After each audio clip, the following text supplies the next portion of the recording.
perché ormai questa è la regola in Italia. Il sistema italiano marcio, purtroppo, ha invaso anche il Veneto.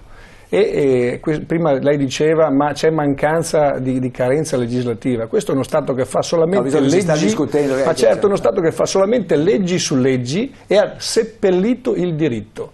Sant'Agostino, uomo di chiesa e di scienza, diceva: che cosa resta a uno Stato quando si toglie il diritto se non una grossa banda di briganti? Questa è la sintesi dello Stato italiano. Siamo governati da una grossa banda di briganti, non più dalla politica ma da dei boiardi di Stato, da dei burocrati.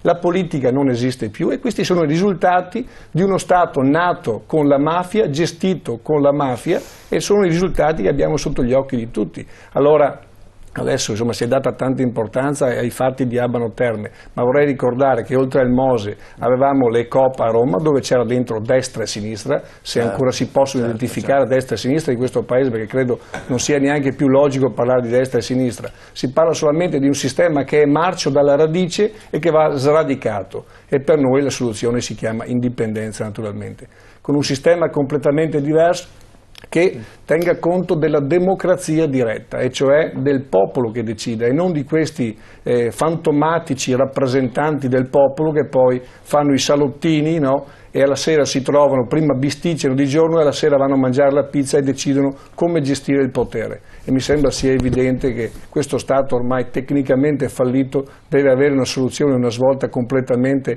dalla radice, perché altrimenti qua non se ne esce più. Certo, e ce lo dicono anche i numeri.